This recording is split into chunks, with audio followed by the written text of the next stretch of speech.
That heifer right there just don't even care.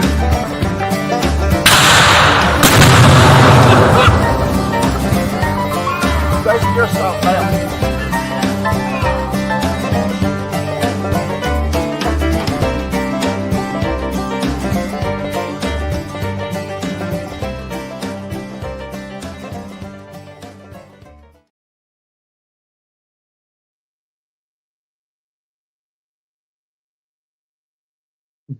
I ain't even got started yet. And I ain't even pushed the right buttons yet. Y'all, I do apologize off to the start. But hope everybody said, yes, sir, Mr. Dan. We were here we go. Hope everybody's having a fine Sunday evening. Having a pretty good one ourselves. Let's see, don't press that one. Yeah, I gotta be careful. I'm flying solo this evening, as y'all can tell. But yeah, I'm gonna have to be very careful what buttons I push. But hope everybody's doing good, having a fine evening. We rummage around here and holler at a few of y'all real quick. Who was Miss Danae got in? Seen that, got first this evening. Congratulations, man. DC, Mr. Gary Stewart, Grayson, Deb, Sun Bunny, Mike Taneway. Who else we got in here? James Noel, Mr. Russell Amon, Stone River, Mark. Who else here? Am I missing? Homestead and Avengers, Stephen. Good to see you. Mr. Dan Weaver. I don't know if I got your note there, but Steve Amos. We got y'all on the prayer list, brother. Let's see who else was it here. I think Stephen was just putting something in the comments, yeah, about his daddy having procedure done. And I guess we'll kind of kick that off since I ain't got my sidekick. But I'm just going to give you all the names that was given to us this week. But Mr. Steve Amos got a hope to us about his mother-in-law departing. Y'all continue to keep them in your prayers, put them on the prayer list.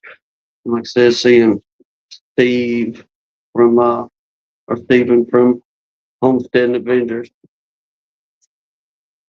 Yeah, his daddy having that procedure done, and I believe he got wrote down here. Peppa Rookie. Y'all pardon me. Peppa Rookie, one of Sarah's friends, Sarah's Happy Hives, having some blood clot issues in her leg. So y'all, there's several people add to your prayer list if you don't mind. The good Lord knows everybody that's on here. And if she was here, I'd read out it or let her do it, but she's got her writing how she has her way. So I'm not even going to attempt to do it like she does. But once again, keep everybody on your prayers there. And I guess for the folks up there, y'all up there in Kentucky and all that, looks like y'all dealing with flooding and stuff again. So pray to good Lord to get y'all out of any binds y'all may be in. No, Sir Lee, not today. Well, this day has run together. I really can't tell you what we've done from one end of it to the next, to be honest with you, Lee. But I guess we still kind of jet lag in some ways. Many of y'all know we went over there and visited with Lee and got on the chat there and had a good time. Even beforehand, got surprised seeing Mr. Joey Rawls come pulling up in the driveway with his darling Miss Lisa, and got to meet her. It was a pleasure meeting her. It was a pleasure meeting Joey. We sat down and had some good conversation. Last for a good little while. Then we got into the show, and it just kind of kind of went from there for the ones of you that watched it yesterday. If you didn't, go over there to Lee's, Kodiak Farm Bees, and check it out. I think some of y'all might get a kick out of it. All right, Mr. Rufflaman, I got you. And I think y'all, Hannah's in the background, kind of making a mental note, or I imagine she's doing some screenshots, but she just wasn't feeling it up to getting out here and sitting down in this chair for so long right now. But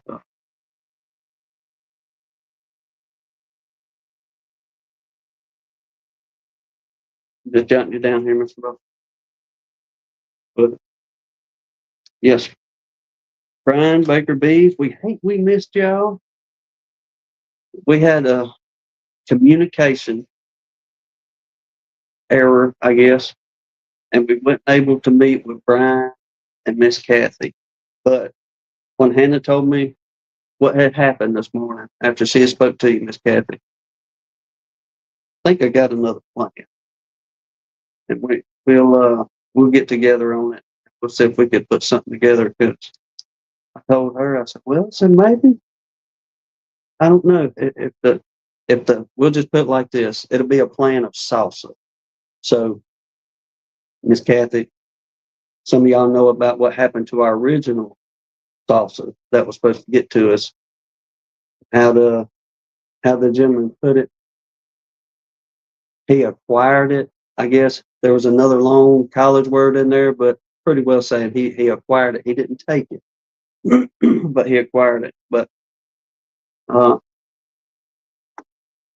good chance we'll be back over there pretty soon, Lord willing. See how things go. What'd say there, Bob? Got to get a little crowd here. Got 44 in the house. Appreciate y'all. Uh,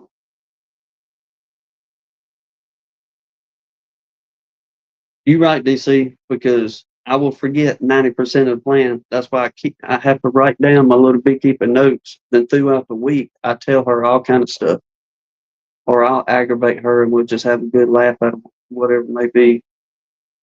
And I tell myself in my brain, I need to put this to paper. If not, you're going to forget.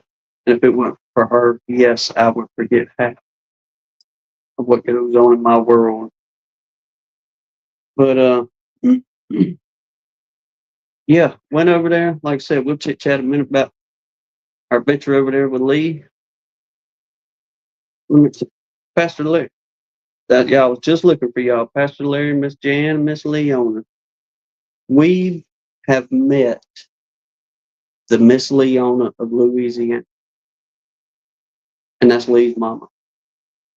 Y'all, that lady is a gentle soul and nothing but full of hospitality. And she was right there with us and having a good laugh and everything. And we absolutely enjoyed sitting around and fellowshipping with her. And like I said, a lot of good laughs going on. So,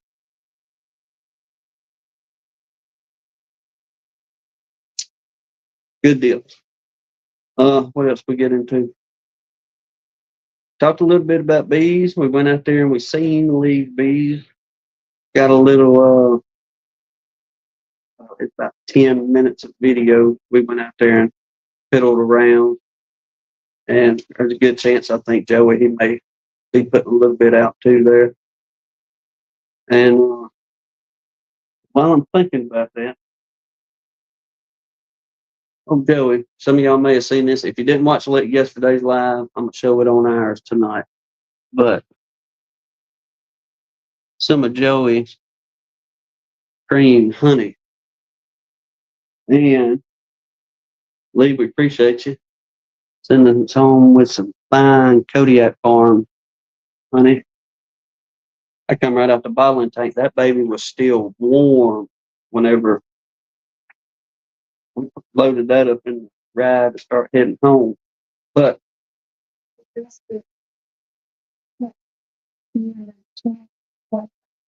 oh yeah, okay, all right. That's where we're going right now. But where I'm going with this, we got a right hand man in the comment section this evening. I know if Jack and Danae's in here, and it's me again, Joey, because he tried some of theirs and tried some of Mr. Russell Koopman's. But old Ollie Man is in here this evening in the chat, and we just want to give you a special. Hey, we want to say this, Hannity. Shout out, my bud. So, just in case there's another taste testing next year of some cream honey. Yep. Handy Boo said she's hiding this jar from you, buddy. You ain't getting this one. That's her special stash there.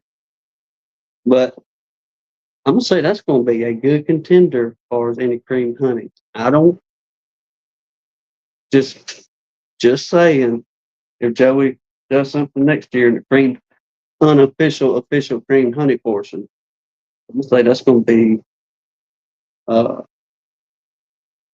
wiped the run. Definitely can't let Miss Jolene uh, try any of it beforehand. And let's see.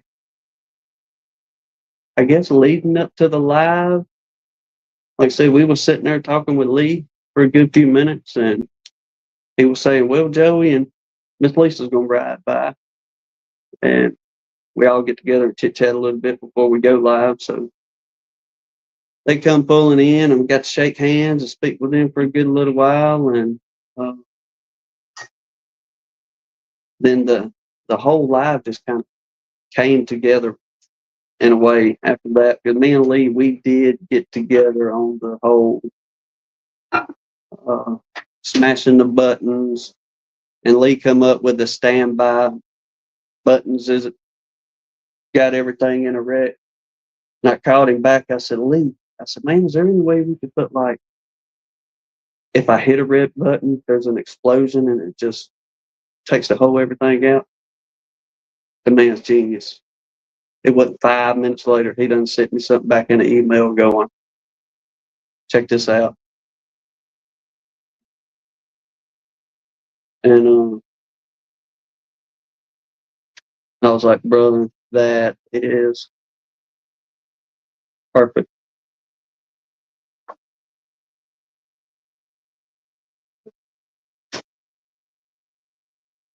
Okay. All right, James. Hannah said we'll add her name back on there too as well, bro. Glad she's doing better.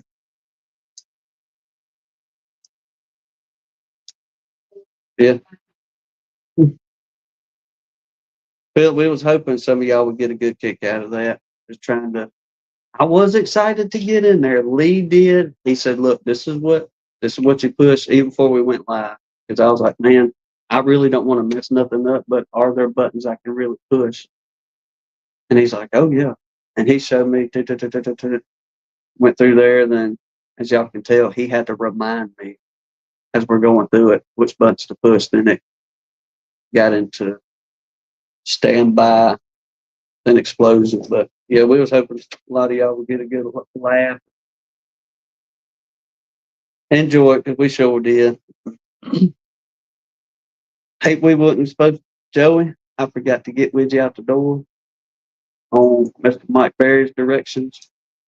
About the time we headed out, I told Hannah, I said we'll just make a trip. Perhaps we can meet over there at y'all's place or meet at Mike's or somewhere before it gets too blasted hot. And we all get together on that end because we love to meet up with y'all again and meet Mr. Mike Berry and see if Mr. Ed, any of them doing anything.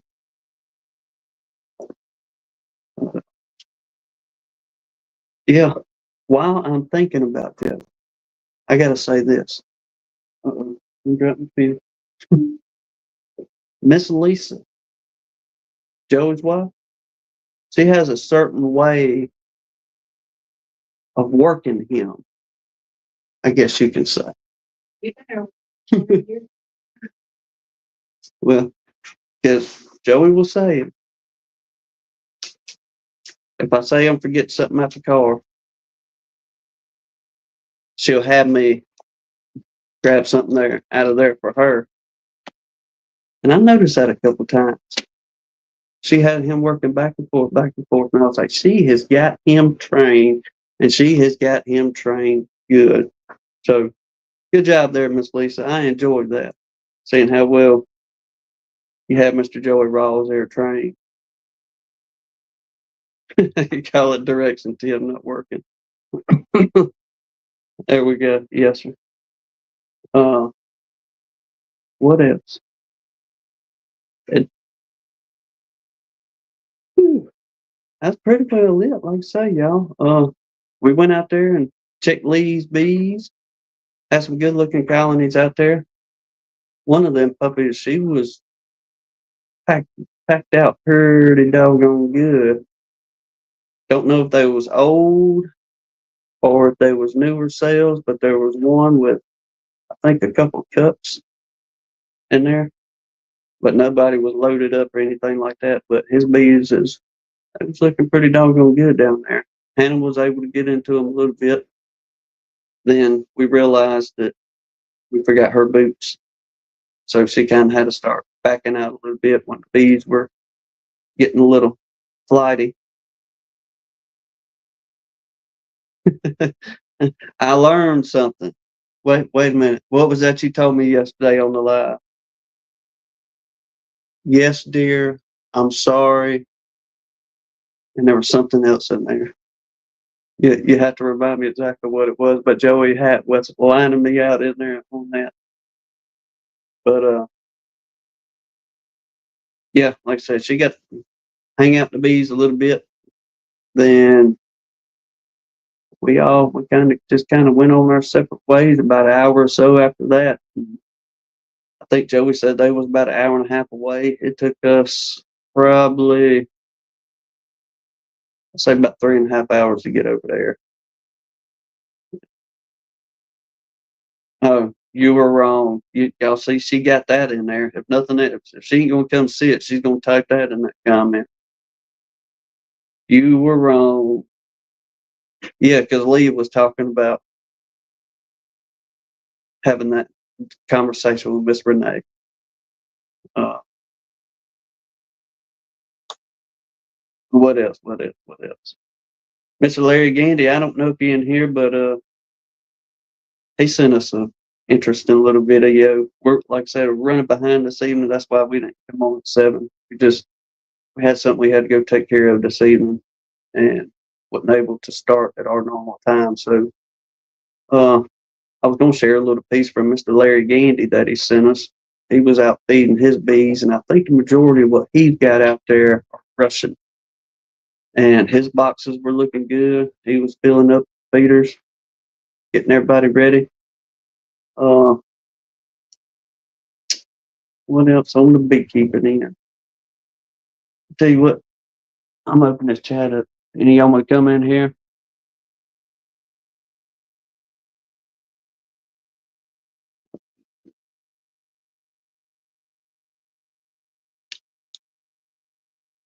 I'll get this in here. Y'all want to chat, then we'll chat for a little bit. If not, no, I'll probably wrap it up early this evening, to be honest with y'all.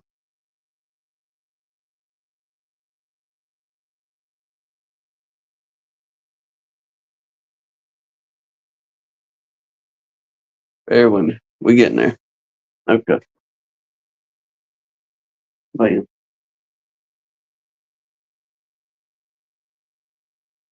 What day, Mr. Mark Miller? You got them 18 wheels rolling? Sean, good to see you there, brother. I hear you, Keith Larimore. You marry Miss Right after marriage, she's always right. I agree.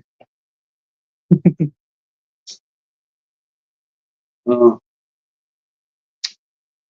what else? What else? We pretty well ready around here for the most part. All we got to do now is go start setting up swarm boxes and go up there and do a couple of splits off lances. Get them little girls moseyed up here. We can start getting this yard back going again.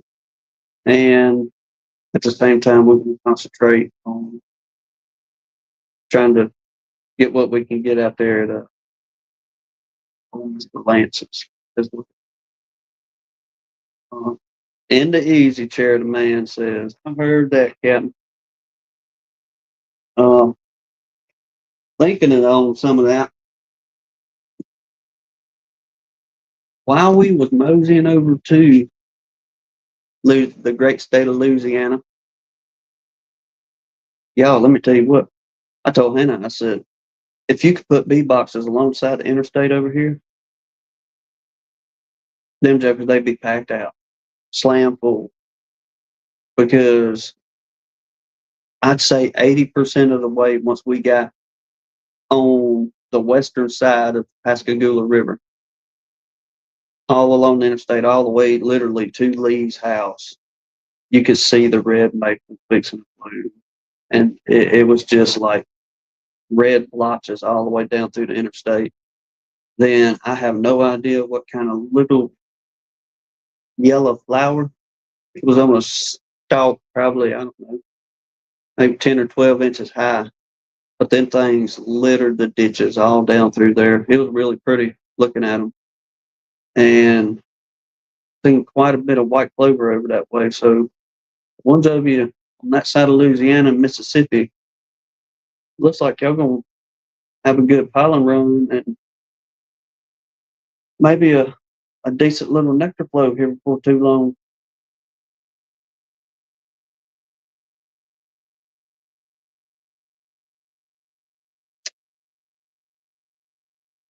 I see Miss Dan Weaver said, mine never tells me I'm wrong. She tells me I could have handled that a little bit more biblically.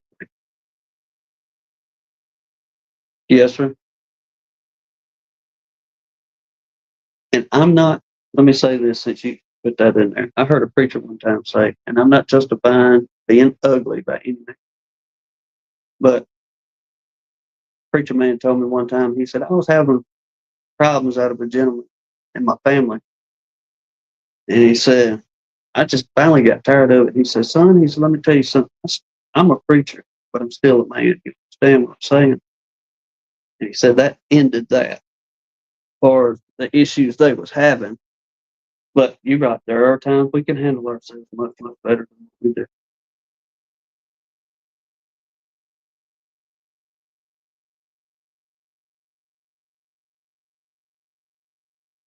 Let's see, DC, you got hazelnut trees out there in bloom. Uh,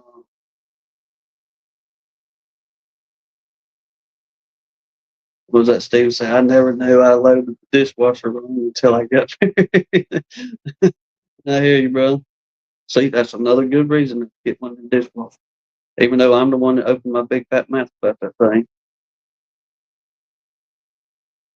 But seeing that one spark the other day was just another reality telling her just how dangerous these things are.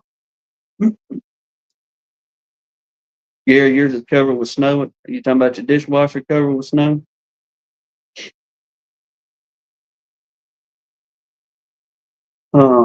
Try to think what else. Yeah. I was really hoping we would be seeing what we were seeing over there in Louisiana, Mississippi, whenever I was talking about the maples. But right around here at our house, we got one, two, we got three here at the house in our yard, and they're not even so much as putting off new growth to start any kind of new growth yet. So they something that's got them a little bit ahead of us. Lord willing, like I said, we won't be too far behind on that end. Everybody have a fine, fine season. But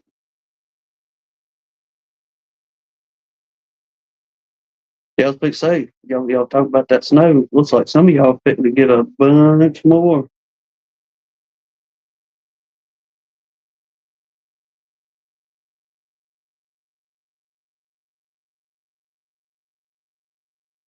Oh, you all right, DC? Okay, so the blooms pretty well look the same on the hazelnut as they do. I had no idea on it.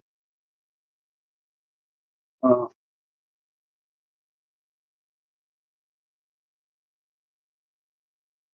well, hopefully y'all dry on out a little bit out there. I think we're supposed to get down to around 25. I think it's Wednesday morning and Thursday morning, or Thursday morning and Friday morning. Supposed to get on down to that next cold snap. But is this part of the redbud winter? Because the redbuds are blooming all over the place around here, kind of like what I was just describing over there in Mississippi. I guess you can switch roles on that because anybody that's got them in the yard, and there's a whole bunch of them along the roadways, and the redbuds are blooming real pretty. What'd you say, Mr. Rodney Middleton? Good seeing you this evening. 2 more weeks, mostly rain. I don't know. We kind of in this fluctuation up and down between cold, tornado weather, cold, tornado weather. And we ain't even got into spring good yet. Oh yes, we was happy to see them redbud. And another, y'all know us, and I guess kind of I'll speak to myself on that since Hannah ain't here, but she's kind of a lot of the same ways. We listen to the old timers about different ways that they pick up on the seasons changing. And used to it would be like the bumblebee, not the carpenter bee, but whenever we seen a bumblebee, that was one of the good telltale signs. Okay, spring ain't too far away, or what we would just kind of go by. And seeing them red buds doing a little bit of change, well blooming for the season this year. But another one I got to reading about, and it was in one of the, I think in one of the beekeeping journals we was reading. But besides the bees, some of the old timers talking about the ways they saw spring coming in, and that was the polecats running. If you started seeing more polecats or skunks, depending on where you're from, but when them polecats go to running real heavy, they said spring was pretty well knocking on the door too terribly long. And I will say, they have been getting unalived quite a bit on the highway up here by the house. So, uh, I don't know. Early spring, we'll see.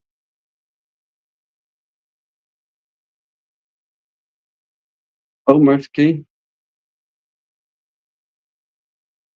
ripped the well house off and broke the plumbing of one of the cow pastures. Mm-hmm. It just got, thank goodness we didn't get no tornadoes last night. I know some of y'all was mid-state Alabama on up there in Tennessee. I got to watching on Ryan Hall, y'all. And buddy, it was just like every few seconds they were getting hammered with a tornado warning up that way. And we just got strong winds and some sure enough heavy rain. But thank the good Lord, no major problems or issues around here, just a bunch of snags to pick up.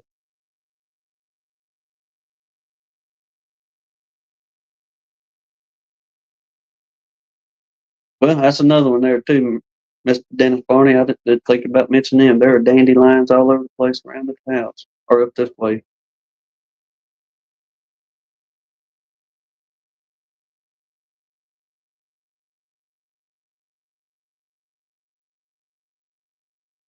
Where was you saying, Mark? You were saying you was in Ohio? Did I read that right earlier? And I had to go back and look see if I could find some of those old. If I can find that in the B journal again, we'll check that out. Okay. All right. The man says yes. All right. Uh, yeah. Maybe read up on some of that. Some of the motels, how they would watch for spring to start getting into their bees. Is what a lot of them was doing.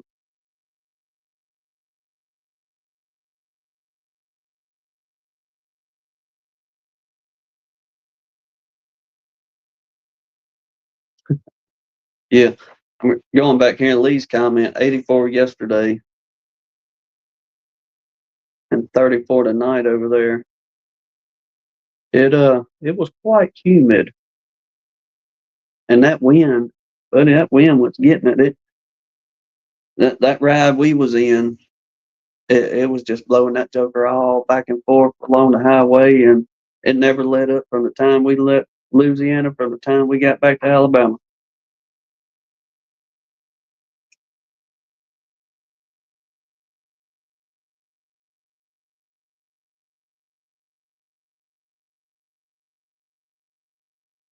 What'd say, Barnhill?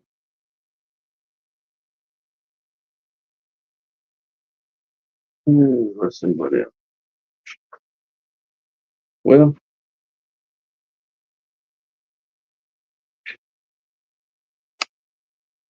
I ain't got much wrote down. Like I said, on my beekeeping news this evening.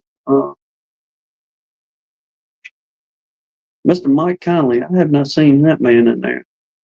I might have to text message him, make sure he's all right. Usually he's the first one yapping about me being late. And I ain't seen a comment one from him, unless I missed it early on.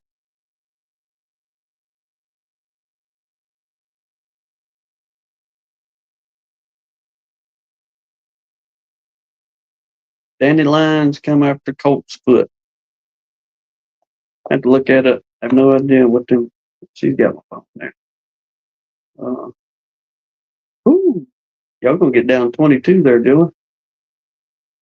20. Well, I mean, yeah, we'd be pretty close at 25, but still, that's a cold temperature for us. We get these days of being spoiled where it starts warming up, and you look out. Like I was telling Hannah riding down the road today, I said, look, I said, all the grass is starting to get nice and green and pretty out there. Colors are changing. You know, the season's right here. And then here come the 20s for a night or two. But I do know, like the blackberries, they need that cool snap to help them put off for a good season. So that's the only thing I can figure. Or as these up and down temperatures on this Gulf Coast, there's some stuff that it benefits once it starts to bloom a little bit, then uh, it'll help its growth for the season.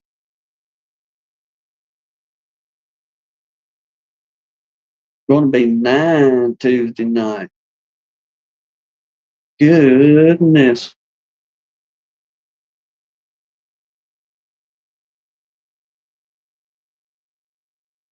Brian, are y'all's tallow starting to show a little bit already over there? I know Lee was trying to point out a couple of his at the house, but I don't know. I don't think we've seen anything branching off that one yet.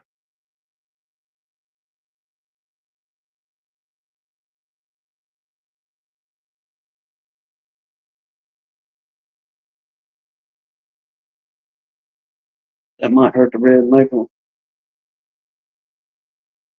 And I hope not, because like I said, that stuff is blooming all around y'all up that way or over that way. Uh, Maybe that wind will be blowing to where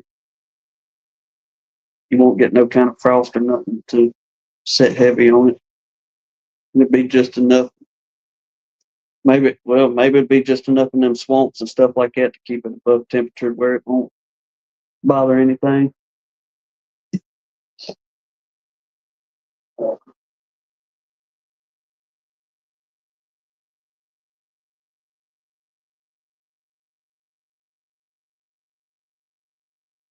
Yeah, see, DC. I think the east wind that gave us that cold here might have damage from one of my stronger constant cold wind. Mm-mm. So you just had nothing but several days of just hardcore wind over there.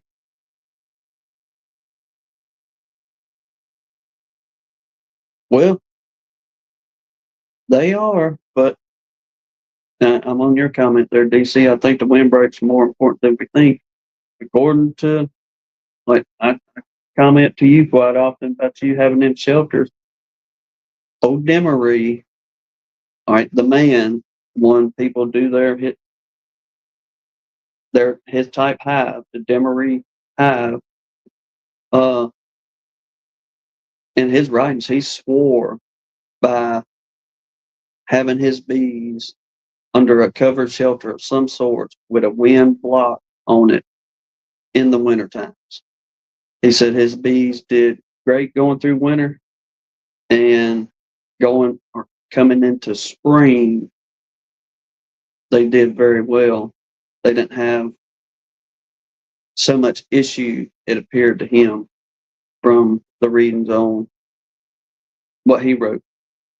And he said he'd done that repeatedly every single year and put his bees at some kind of wind block on them and with a cover. Kept them dry and kept the wind off of them. He did. And he wasn't using no skeet neither. He was doing lane straw, the original lane straw boxes back then.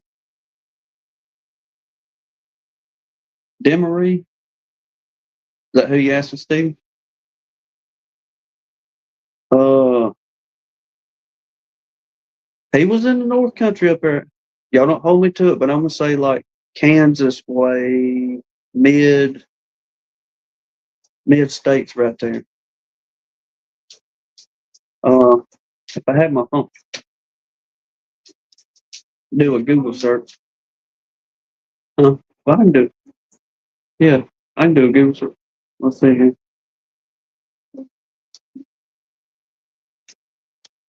We'll see real quick. Where was Demery from?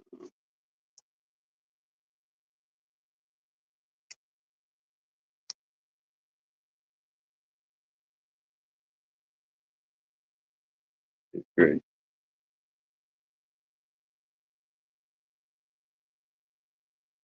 It's gonna give me every Demery but the one I'm looking for. If there's baseball players coming up, all this everybody else.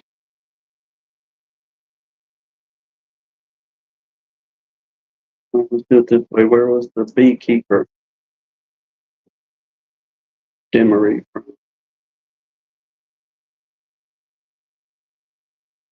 Kentucky. George Whitfield Demery was from Kentucky. He was a beekeeper, lawyer, and magistrate who developed the Demery method of swarm prevention in 1892. So Demery was well known on his farm in Christiansburg, Kentucky. He was a pioneer in swarm control, which helped increase honey production and pollinate crops in the West. Demery's method is a frame exchange method that separates the queen from the brood. It's effective for preventing swarms and strong colonies that haven't started making queen cells yet. So there we go.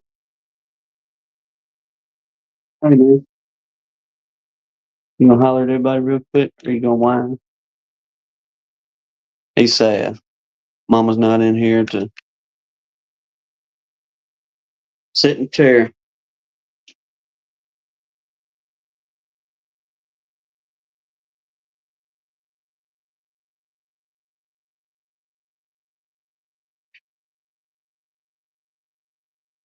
No, I'm gonna say anybody else, and even if you in the northern part of Alabama, Mississippi, anything like that, I say we're pretty well okay, not having to shelter or worry any big issues like that because even y'all, like I say, the north parts up there, y'all stay pretty doggone warm, pretty basically the same way as we do down here on the coast.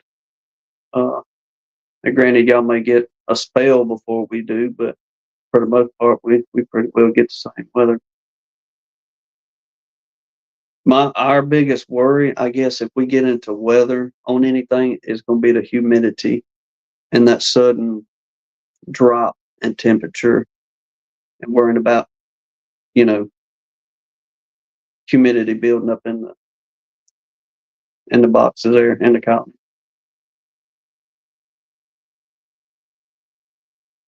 Demaray's method, DC, is that what you're asking?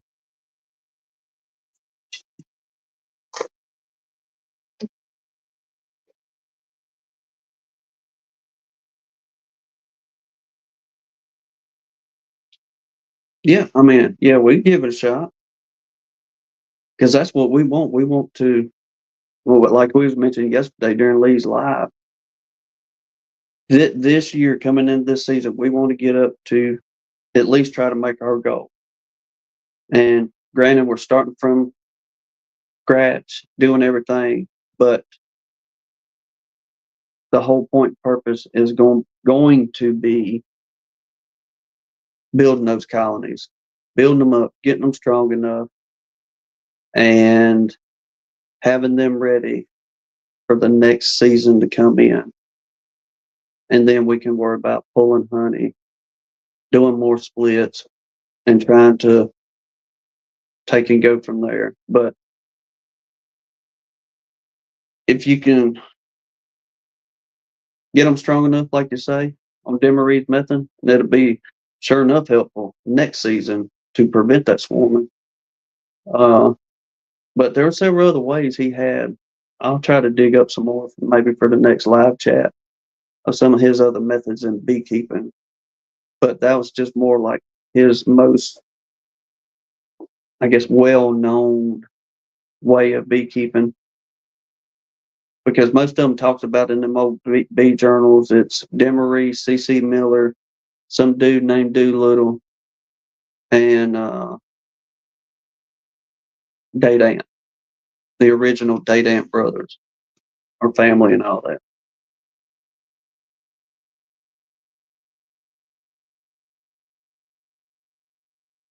Mr. Russell Amon, y'all done got cooled down enough over there in that part of Mississippi for a fall?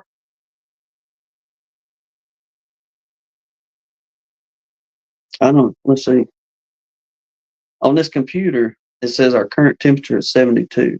I don't believe that. We're probably, I'm gonna say low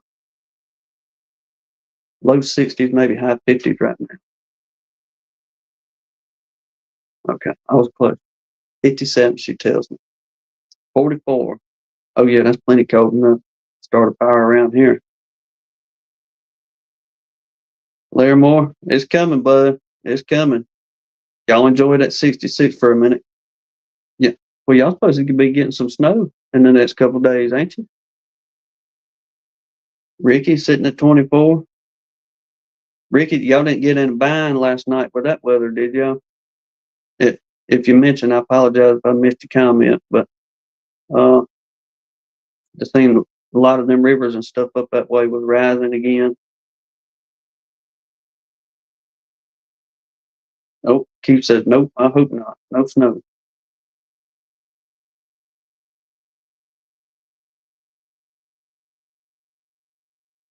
Yeah, Lord willing, DC, that'll wrap it up for you over there.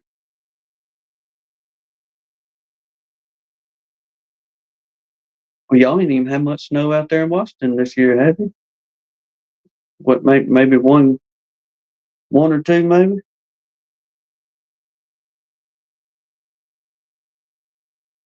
Well, doggone, Lee's at 47. Y'all, we at 57. You at 47 over here. Mr. Sean and Miss Angie, with all due respect, y'all keep your snow up there in Michigan. We had our fill of it. It was beautiful. It was wonderful. We thank y'all for sending it to us this year. But we've had enough. It is pretty though. It is. I give y'all that. It is pretty. I think, well, who was it? Arkansas, or maybe somebody in northern Arkansas, northern Louisiana, supposed to get a little bit of snow out of this run coming up. Rodney's at 38.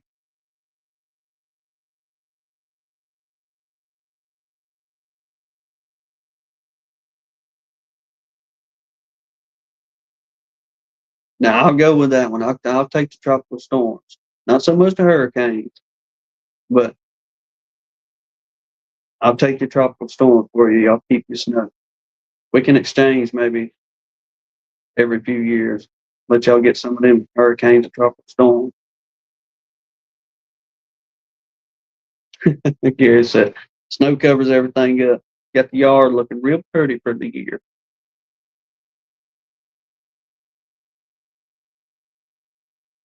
USA, America. And I thought about wearing my American shirt tonight. Doggone it. We'll have to make America week too. We got Camo Sunday. We'll make America Sunday. And we got overall Sunday in honor of our good friend there, Mr. Mark Miller.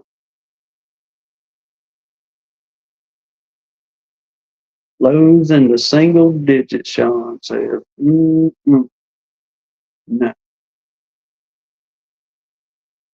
I gotta admit, we was fussing a little bit. Joey fussing there, myself fussing, and I know us other Southerners crying about it getting 22 and 25 degrees, but those single digits, man, you talk about here us.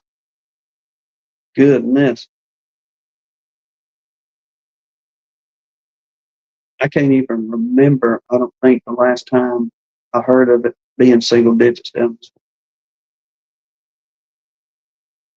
way. I think it got down to 14. What was it, y'all? Was it year before last, or is it the third year now when we had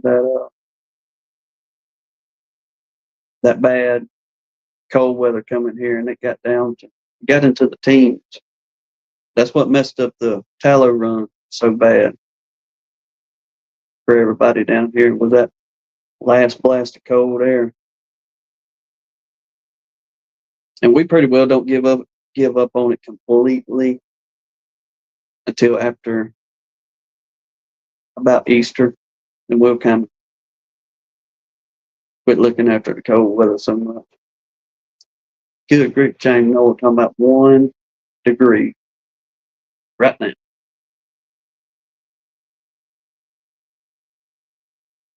Yeah, it's about that time, Mr. Russell.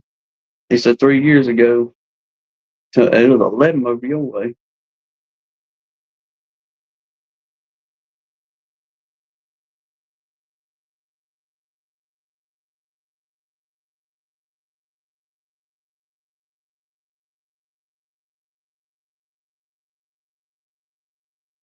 Uh-oh, we in the races. Let me get back up here. Did you watch the Beast doing laps at Daytona? Whoever's you out there? Steve?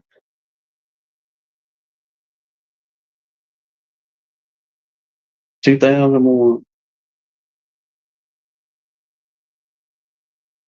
2001. You think about it, that's been 23 years ago. 2001. You're welcome, y'all.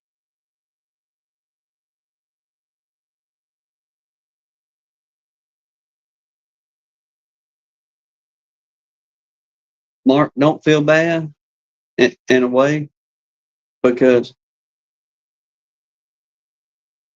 we always knew, or the way I always knew it, and others in here vouch too, but whenever getting into the bees and you was hearing the tallow flow, like our first year getting into bees ourselves, which we're only, I think it's 5 or 6 where we're going, but trying to start picking up on,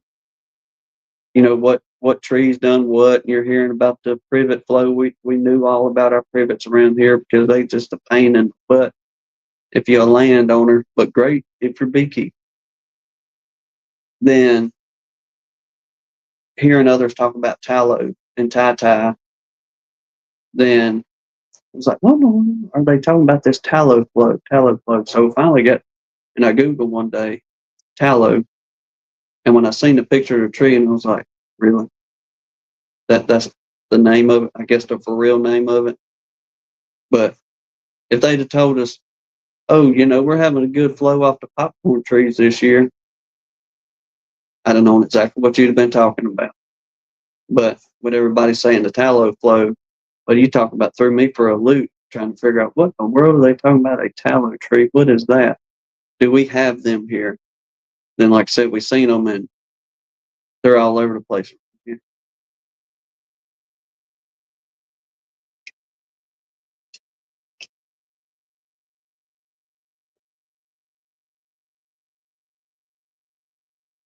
Indeed, you do, Keith Larimore. And I'm constantly going down the road looking at stuff and going, oh, okay, this is that. And like the hen bit, Mr. Larry Gandy sent me, or he was telling me in a message that everything was looking good around there on the hen bit. We was talking about it, I think last week in our live, uh, seeing a bunch of it. Like I said, I'd have never known what world hen bit was if I hadn't started getting into this. We getting into this beekeeping. Did you get there? Hey, Okay. Look at this guy. Hold on. The king is in the house. hello everybody.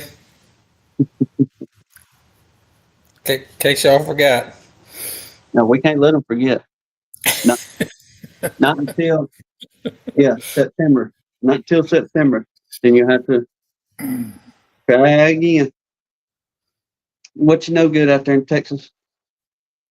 oh, not much. It's going to be cold here too, but Mm-hmm. not as cold as a lot of people. I think we're getting down to, they're predicting Wednesday getting down to about, oh, 12 to 15, 16, somewhere in there. Mm. You and Dennis Barney gonna be right there close temps. Yeah, I saw up in Oklahoma, it's going to be getting down to like 5 degrees or something. Nah, man. Yeah, y'all don't get me wrong, but y'all don't keep that. No. The map they show for Wednesday and Thursday, the whole country's going to be pretty darn cold. Everything except maybe the tip of Florida. It goes all the way down to Mexico, that Canadian blast. It ain't gonna be a couple days. Hopefully it'll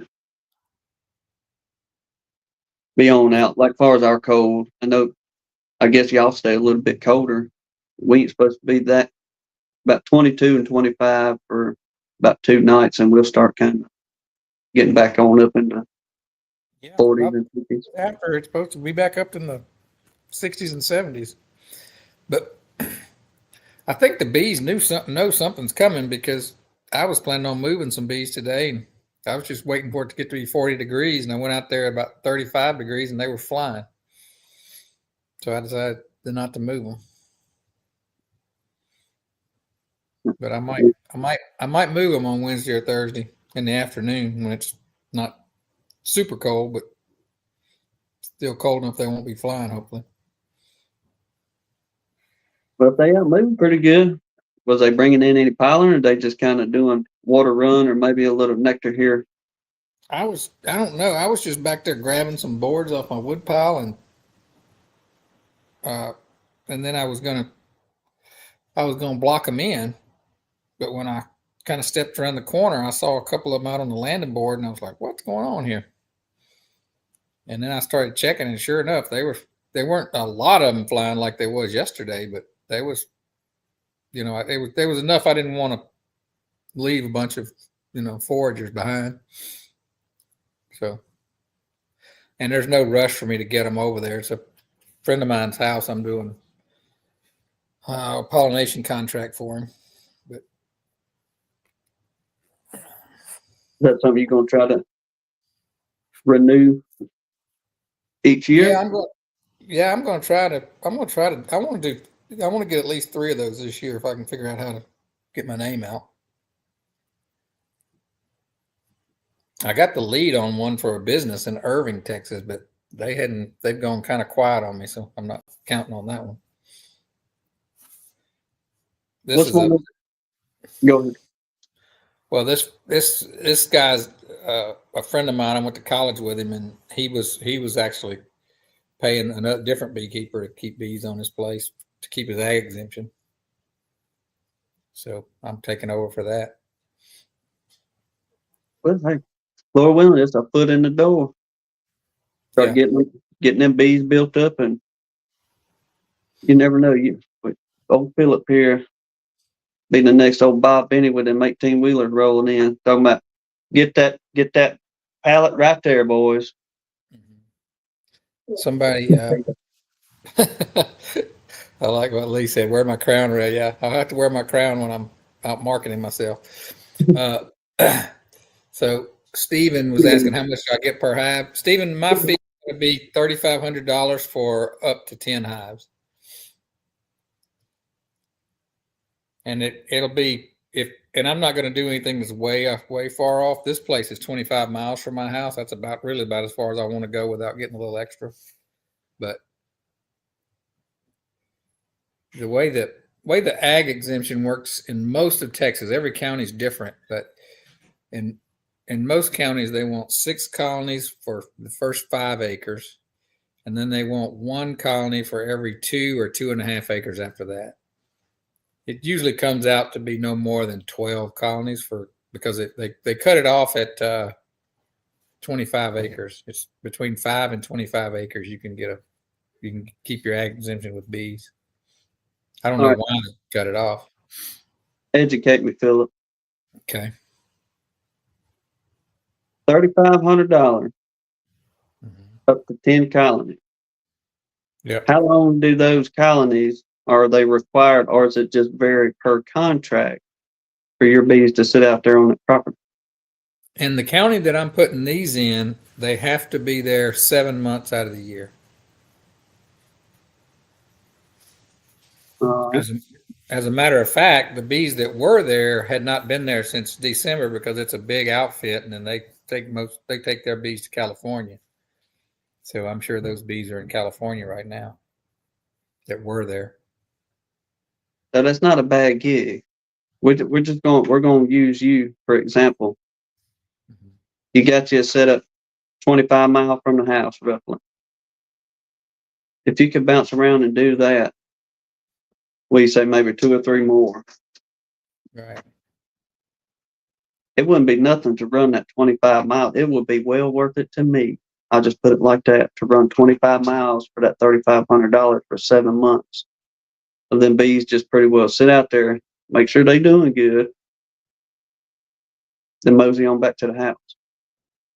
Yeah, I'll work those bees just like my own.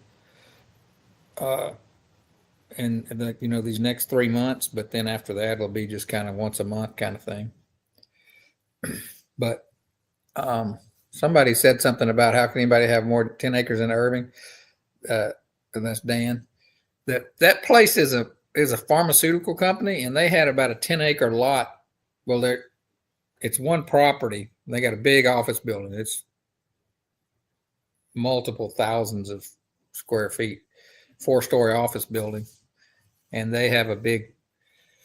I scaled it on Google Earth. It was 10 acres, and they planted a bunch of wildflowers and bluebonnets and stuff like that, and they wanted some bees there to pollinate their wildflowers. But they're not trying to get an ag exemption. I wrote the contract up just like one because for my purposes it's about the same. But and I was charging them a little bit more because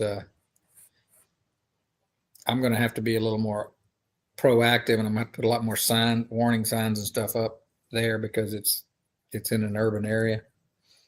It's a great spot though because all the businesses around there kind of back up to that lot. Nobody faces that lot. There's some apartments like a quarter mile away, maybe.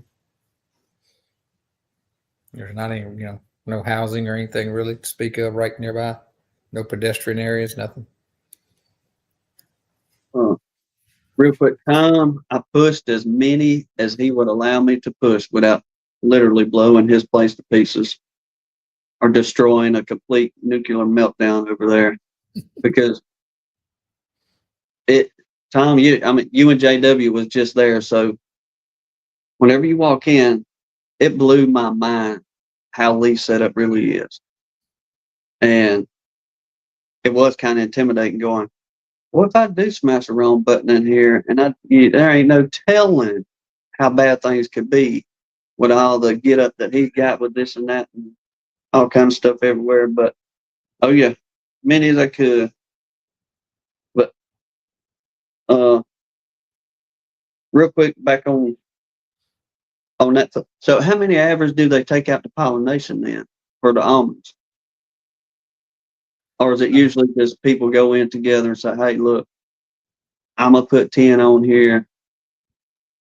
A couple of years ago, this company took a truck by themselves, and then they got a bunch of beekeepers together and put a second truck, and there's about 400, and I think 408 on each truck. But they may be bigger now. They may be taking two or three trucks themselves. They've been growing pretty good. It's just curious because I mean, you hear people talk about it and all that, but I've never really got down to what is the math, what are people charging to do, I guess, like either where it's a small form of pollination, or if you're doing a big line of commercial. Now I know you could definitely go get into more money whenever you're talking big trucks and forklifts and Yeah, all this kind of good stuff. But you just kind of rang a bell in my head whenever you was saying those numbers a minute ago, and I was like, that's really not too doggone bad being right there at the house.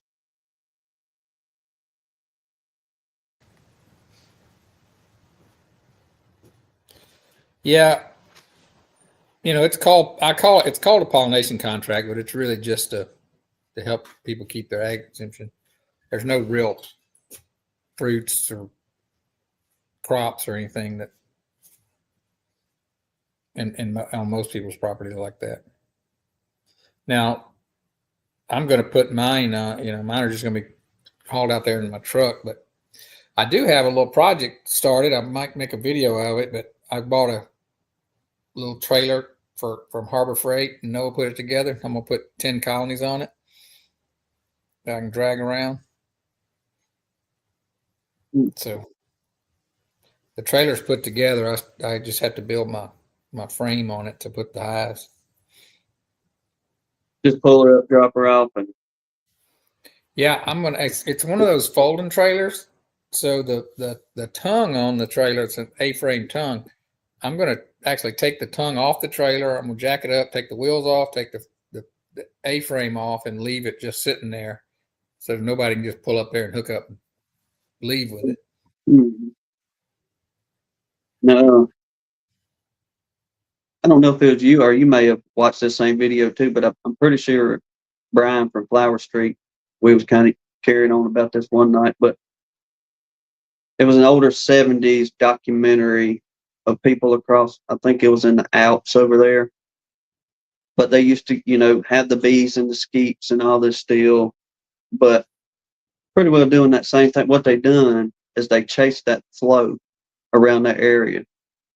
And what they would do is load up the wagons, put the bees on the wagons, and they run them to certain areas throughout the valleys and what have you down through there. But they would literally chase them flows down through them valleys and bring them back up to the house to get double the honey. If I can get the trailer situation set up like I want it, I hadn't decided whether I'm going to try to get it registered with the state. I don't have to. If it's a farm trailer, you don't have to have it registered for the highway. And the way I'm thinking about using it, it would never, it might get moved 10 times in its whole life. But I might look into seeing if I could go out for the West Texas where the cotton is, because that's, I think, in August, I think, is when they need the pollination out there. I might look into that. We'll see. How far are you from Jeremy? I'm a long way. He's out near Amarillo, isn't he? I believe so. Something like that. Or he's pretty far west to me. Okay. Because I know he's a lot of his bees. He's out there in the cotton. Yeah, he takes his to cotton. Yeah, that no. But I have another. I also have a like a 20-foot trailer that my tractor came on. I could put a bunch of hives on that and take out there too.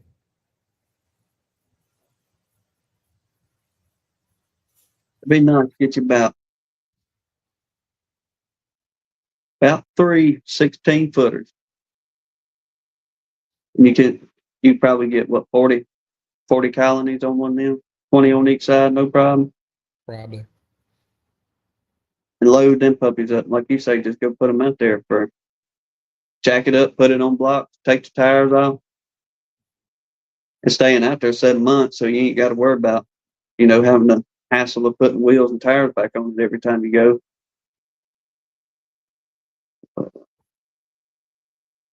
Yeah, some years, Brian, that would actually cover my architectural income. But no, there's no. It's hard to make money in one area in beekeeping, as most people on here know. You make a little in honey, and you make a little selling bees, and if you can make a little pollinating, maybe you can piece it all together and do okay. But it's not easy, that's for sure. No, somebody got to stay on it. And if you want to make it work, most times it's going to have to be you as that individual to make it work. Yeah.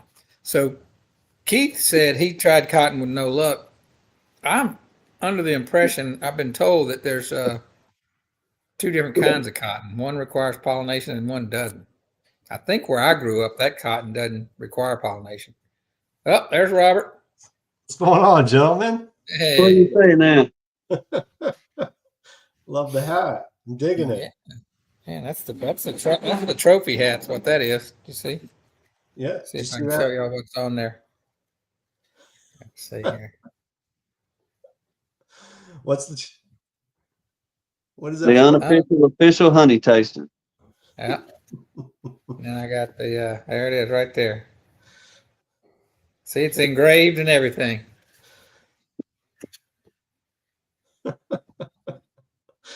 I had to come on just because I love the hat, man. I'm digging it. All right. Well, the hat's already drawing somebody in. That's good. Hence the title.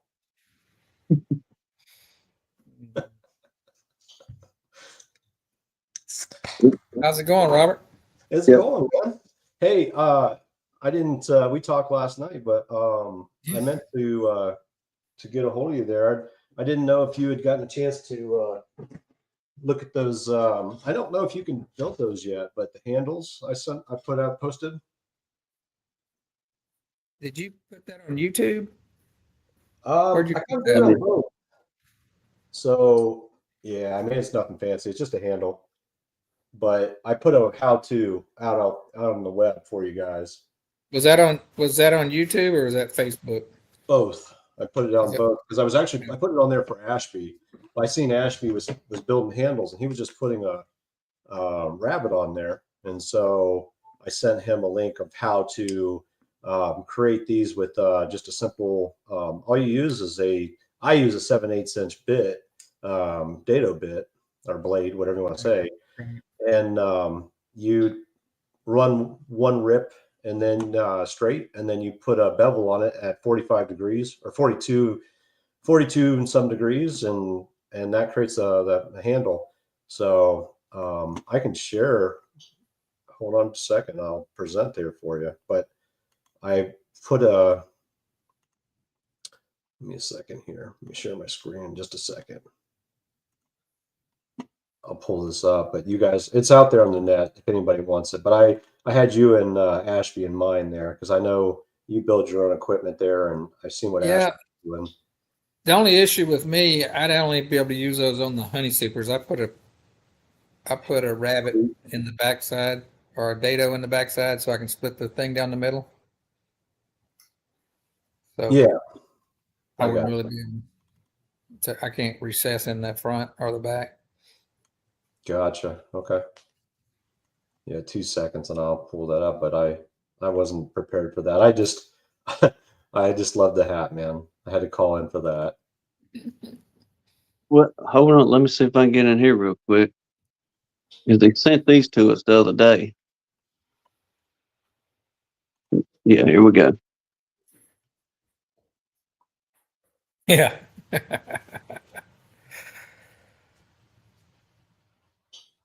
Yeah, they decorated just for me there at that I think it was a Burger King. I think it was Burger. Yeah, it was Burger King. It wouldn't be. They had these hats.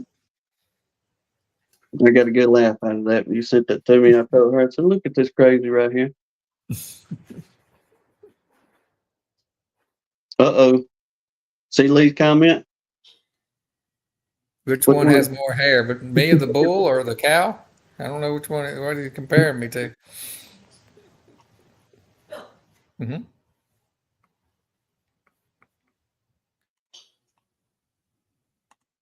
The one on the wall.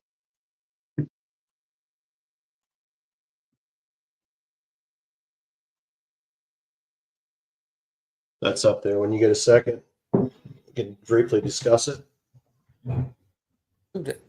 It's out, like I said, it's out on my Facebook page. It's also out there on No Like Beekeeper. But this is what the handles look like here.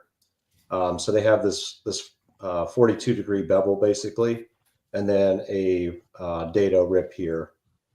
So you can adjust the length of your handle based on, just however long you want it. These are 7.5 across the bottom roughly, and like 8.5 across the top, right? Because you got that radius of the blade.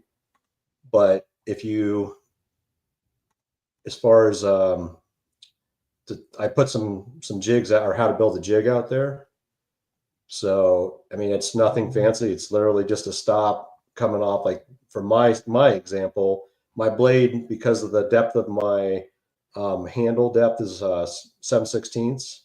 That makes this blade width across here about 7 3/8, or 3 7/8. What I meant to say. So then I also have the difference of the length of that panel plus 3 7/8, just coincidence, which comes out to about 7 3/4 of an inch, and that's the depth of the, or the bottom of the cut, right? So the flat as it cuts into the panel, and which makes the overall, like I said, about 8.5 inches as it radiuses out. But these plans or this sketch is out there on the net if somebody was interested in building some. And then this is just showing the bevel. So if you rotate your blade down to 42 degrees, I 42 and an eighth is what I had it at. I don't know why. That's just what it was. So 42 and an eighth degrees, but you just same distance here, and then you just run it to the same length. So whatever your length of your first dado cut, when you bevel this, that gives you that perfect radius on the handle. So this length of this radius is the same length as this one. It's just because the way that the blade is angled, it never it doesn't go to full length of the cut. Does that make sense? If you actually zoom in here, you can see right there, that little nick. That's where the dado comes up and hits it, so that you can see it's the exact same length. This cut and this cut is the same length, but this gives you a really nice handle, and then it prevents water from setting in here as well. That's the other problem I have with doing a straight dado cut is the flat. You have water setting in there. This prevents that that allows the water to run out. But it's pretty simple. It's not very complicated. You don't need any fancy jig. And the funny thing is I seen that on Facebook, they were selling a handle cutter, like a commercial handle cutter. It was $2,800. And I was like, in my mind, I'm thinking, why would you ever spend that kind of money? Because I can build these just as fast, and I don't have to have any special equipment. So I don't know what the purpose of a unique piece of equipment like that would be. I saw a video where a guy built a jig that was on a hinge, and he could rotate it onto his dado blade and then rotate it back, and it would make the exact same as like the commercially Yeah, that's what made that machine was boxes. doing. But like I said, the thing with that machine is I mean, that gives you a much smaller handle. So if you look at these, this is the, was this the front? So my handle goes 2/3 the way across the front. If you do the blade, then you get a real small, narrow handle. Now you can see, like right here, I was experimenting with making them double high. I'm not a big fan of that. I tried a few. I just didn't see the point in it after I cut them. I actually prefer the standard length or standard size handle better.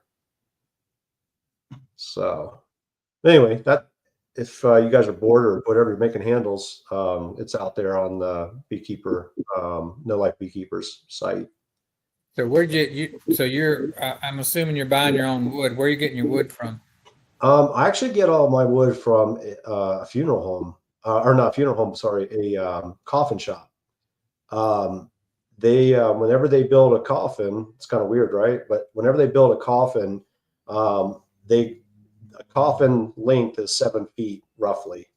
And what they do is they take like 10-foot boards and they run it through a machine and it like takes them and it presses them together and glues them and then pushes them through. And then what they do is they want the meat of the, they want the best section of the lumber. So what they do is they run 10 feet through there and glue them together, and then they cut the ends off. So that way there's no, the alignments like top, up and down are leveled out, and then the side clamping is equal. So they cut the ends off. So that gives you 3 feet, roughly, or a foot and a half each end, depending on how they're cutting them. And so they take those and they throw them into a wood chipper and they make wood pellets out of it for burning. And they'll put it on a pallet. They'll sell the pallets, and I buy the stuff pennies on the dollar. I think I pay like $200 for a pallet or something like that, which may sound like a lot, but that's a 4x4 by 5 foot high pallet. So I did It's a the lot math. of lumber. That's a lot of lumber for $200. Yeah. Yeah, I'll take them cut pieces for that fair market value. Yeah. Even my free plywood that I got cost me $200 because I hired a college kid to help me tear it out.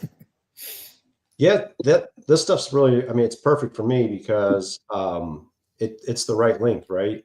So there's almost no waste when I cut these boards typically.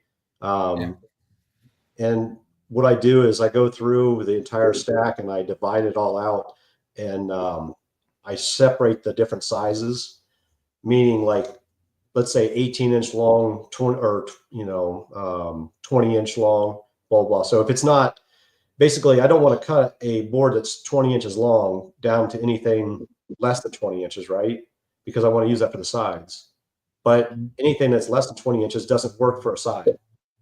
So I separate those piles out, and then I go through and I rip it all to the right lengths, and the right heights and stuff. And then when you rip it the height, I take those rips and then I use those for all my bottom boards and top boards, or my lids and everything.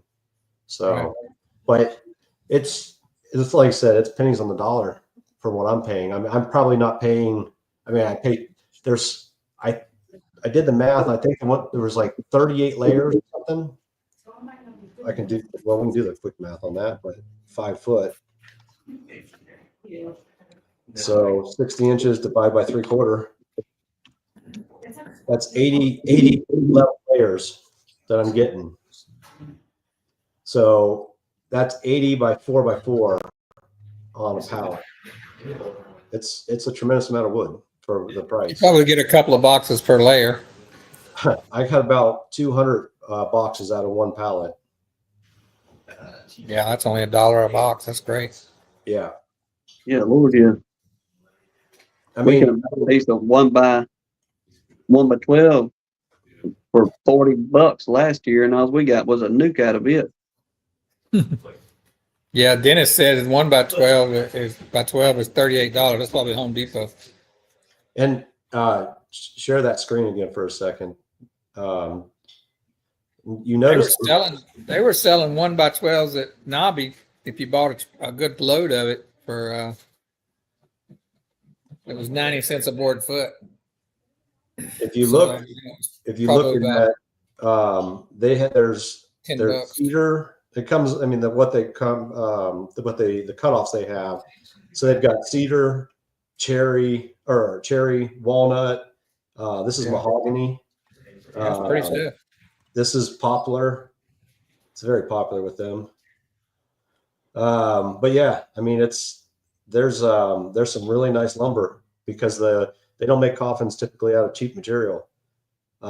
There's some pine, but it's very little. I think if you look out of all these boxes, there's probably, I don't know if there's any pine boxes in here. Maybe. Oh, right here. That's a pine box. So you can see there are some pine, but it's not much. Most of it is hardwood. The downside to hardwood is it's heavy, right? So when you're carrying this stuff around in the yard, this box, mahogany, the damn thing weighs 10 pounds with just the box. And I'm not exaggerating. It's like iron. You can't even nail in this stuff. You have to drill. Yeah, my plywood boxes are about 1.5 times what a solid wood box is. Yeah, but the other thing that's weird is like these cedar boxes here. I don't know what kind of cedar this is, but it's got like knots all through it. I don't know if that's common for the cedar. I mean, when I used to see cedar, it looks more like this, but this cedar it's got knots everywhere in it. So I don't know what type of cedar that is, because I know there's 2 different types of cedar. But anyway, regardless, that's what I do. And I think anybody that's going to be building their own equipment, look into these factory cutoffs. I mean, you can find factory cutoffs just about anywhere, right? I mean, I don't know. How do you go about finding them? Facebook Marketplace. Just go on Facebook Marketplace and literally type in cutoffs. And you're gonna make me get on Facebook, aren't you, Robert? Yep. So locally, for example, there was a company that does they build like the house walls and stuff for houses, and so they have all their 2x material, and you can buy like 2-foot cutoffs of 2x material, and they sell it for really cheap because they're just throwing it away. There's nothing they can do with it, so they throw it away. They're selling it. Yeah, I know some contractors, and I've told them to set. I think what you got to do is go to where they're building and tell them you want their scraps that they're going to throw in the dumpster, and throw them off to the side, and then just go pick them up yourself. So legally, we have a lot of that here. You can close that down now. Thanks. But legally, you're not allowed to step foot on those properties. They've got signs up everywhere and I know people that have actually gotten tickets for it. They've taken material off the property and that they're throwing out their piles. So whenever they build these houses, I don't know as far as around the country, but I know the 2 largest builders in Ohio, for example, the way they work it is they create one package for a house. And let's say that you don't order the sunroom. The sunroom comes in the package. The lumber for the sunroom comes in the package.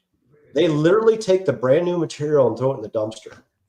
That's not an exaggeration. It's more. Now, you don't. I'm not advocating that you walk onto a construction site and pick out of their trash. What I'm saying is you've got to go. You've got to go talk to the superintendent. It's where all my original equipment all came from, job sites that they were throwing out the material. I just go dumpster diving and fill an entire trailer full of material. Yeah. I just make sure there's nobody looking or nobody around, and I just literally jump in the dumpster, and some of them, they don't use dumpsters. They pile it all out by the curb, and I'll just load it up on the trailer. Now you got to denail it and stuff. So it's funny. You look at all my original frames. I built like, I don't know, 2,000 frames, and they're all out of scrap 2x4s that I denailed and then, or, cut them up or denailed or whatever, and then rip them to size. And that's all my original frames. A lot of them have like the 2x4 stamping on them. Yeah. So, but I have some that's got burn marks on them because they saved the part that wasn't burned. Yeah. But, if you got a hold of the right person, you probably could get some, but maybe not, because I was told that they are, because the way they do the packages. I know a guy that actually does the build packages, and that's who was telling me they only get one design kit or one house kit. They don't get, if you order the house, they don't send 5 different kits. They send one kit, and then they throw everything that they like I said, if you don't get the sunroom, they literally take all the pieces, all the wood, and they throw it in the dumpster. And that's because legally they can't give it away and they can't move it to another job site. they can't take material. If you bought a house package, they can't take that lumber and move it to the next house because that would be stealing from you. So they dumpster it, the entire thing. It's crazy. There's so much wood in that dumpster. It's insane. No, I know. I didn't put like a package worth or whatever, but I just did a little sprinkle on it, I guess. We're sitting here thinking, I didn't want to interrupt y'all on that, but I was thinking to myself, that's why I put it in the comment, who I was going to be calling their local coffin maker tomorrow. Because I tell you what, and Justin's probably phone's going to be ringing off whoever's local coffin maker. Man, y'all got some scraps around there? Well, Jeff or Mr. Ed, right? That's where his lumber comes from, is the scrap from their coffin shop. Yeah. Well, Lee was saying, call Mr. Ed. And who was Richard there? Say, Mr. Ed. Yeah, people are just dying to get that coffin lumber. I see what you did there. Yes, sir. Yeah, so go on Facebook Marketplace, literally just type in cutoffs and you will find an unlimited amount of lumber. Whatever you're looking for, it's there. Somebody's got a cutoff for it. Everyone said they're going to size me up. But I find it hard to justify buying. Well, I mean, I'm a builder, I build a lot of lumber or woodwork, and I can't justify paying $10 or $15 or $20 for a box when I can build it for $2. It just doesn't make any sense to me. Now, granted, I understand I have time involved, but I have, well, at one point I had 3 table saws. I have a line boring machine. I have like everything, planers and joiners and whatever. So it doesn't make sense for me to go out and try to purchase it because there's no way I can justify it. Yeah, if you have the tools already, it makes sense to build some of it. Yeah, it never will make sense to build frames, but I do that anyway just because I enjoy it. I agree. Now, I built frames, the first 2,000 frames myself out of scrap 2x4s from the dumpster. And, cost-wise, yeah, I had nothing involved except for labor. But it was a lot of labor. I mean, there's 16 cuts per, basically per piece of that frame. So, 16 times 4, right? There's a lot of damn cuts in that. It's actually 16, 12, and 8 and 8 or something like that. The two sides. 5, 6, 7, 8. I'm getting about 8 to 10 on the sidebars. I can believe that on the top bars for sure. Yeah, no, I know. I looked it up or figured it out one time. It's 16 cuts for the top. It was 12 for the bottom bar, and I think it was 8 for the two side bars. 12 for the bottom bar. For me, the bottom bar is only 4 cuts.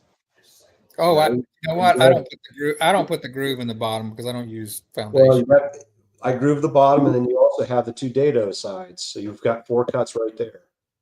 Oh, do you on my bottom bars? They don't. I don't do that fancy thing at the end. I just nail them into the. No. So mine are built directly like off of. I originally bought a couple of the like Dadents, and then I just cloned them. Yeah, right? I don't do all that fancy stuff at the end of my. Yeah, I even bottom like on the bars top bars, I even put the bevels on the ends. You know what I mean, or the slope, so that the frame kind of settles down in. I mean, whatever the commercial Dadents are, that's exactly what they are. My first ones I built, they were pretty close to what the commercial guys did, but after I built them, like I'm not using half of these features they put in these things, so I just quit doing those pieces those cuts that I didn't need. Like I still don't know what those little angled cuts on the end of frames are. I don't do that. Mine are just squared off. Yeah, that's what I'm saying. I do the slope on. I do the slope on the bottom of it though. I think that helps to be able to break them free when you're pulling them in and out. Just those bevels that you're talking about, that's 4 cuts, right? So yeah, that bevel's 1 cut for me. No, I'm talking about the ends of the bars that you said you don't do. You leave your square, but if you bevel those, that's 4 cuts. That would be 2 cuts. 2 for each end. There's 2 sides. Oh yeah, you're right. That is 4 cuts. You're right.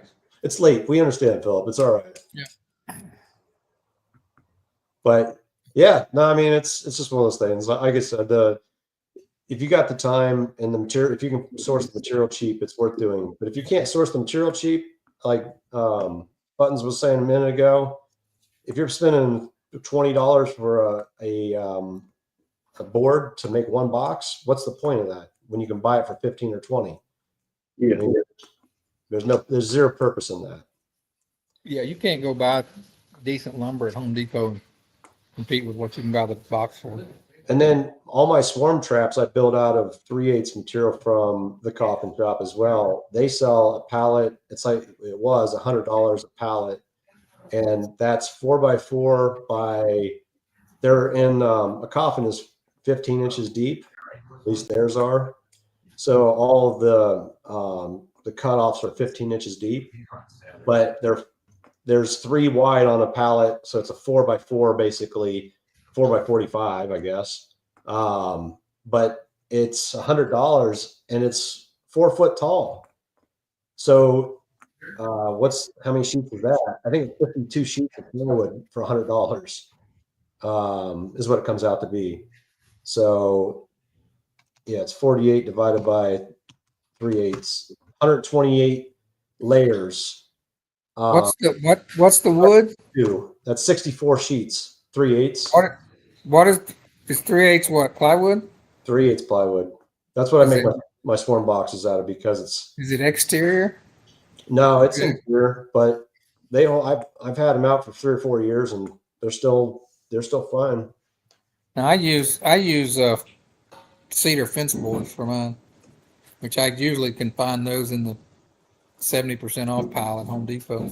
But I mean, you're talking 64 sheets of 3/8 plywood. No, it's ripped into 15-inch strips, but that's all we need, as beekeepers. Yeah, And I'm but not building anything else. I'm not building anything else out of interior plywood. I built a bunch of boxes out of that, and it just breaks your heart to watch them fall apart.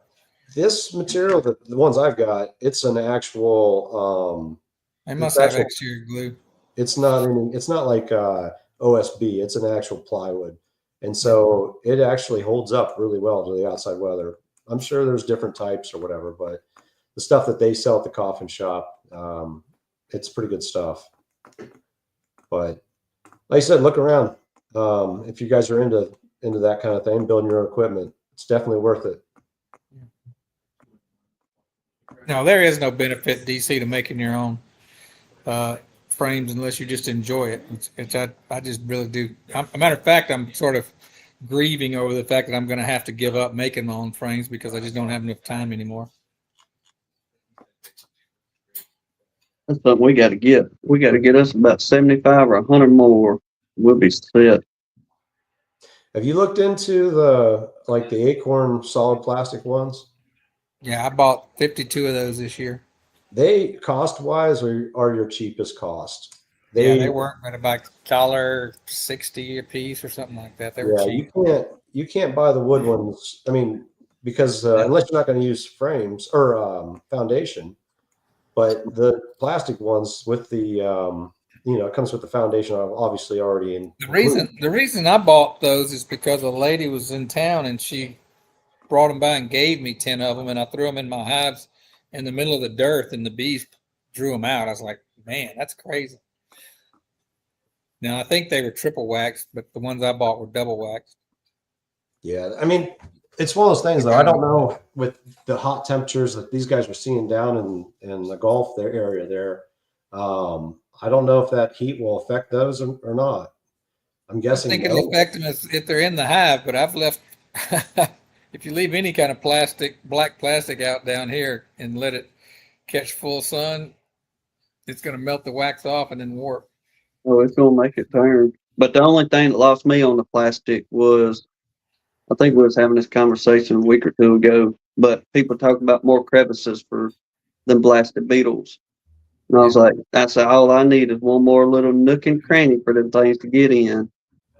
I don't. Well, in my opinion, that's not going to happen. I mean, people talk about it all the time, but here's the thing: bees corral the beetles to the corners, and that's because they can get at them in those crevices. They won't, in my opinion. I don't think they're going to hang out in those crevices because I think the bees are going to chase the beetles into those crevices and then propolize them in.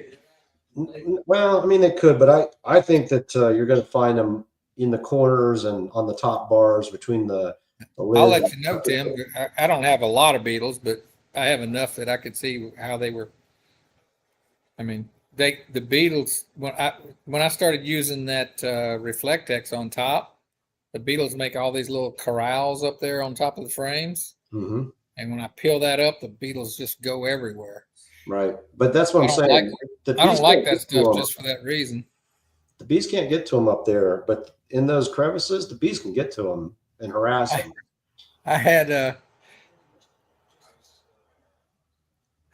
well, they built the corral. The bees built the corrals. They said they'll feed them. I don't know, but when I went into some of my colonies, those little corrals, some of them had like a little hive beetle larva, and one of them had a wax moth larva in the corral. The beetles were gone, but I don't think the bees were letting the larva out, so they were just their whole lifespan was in that little corral.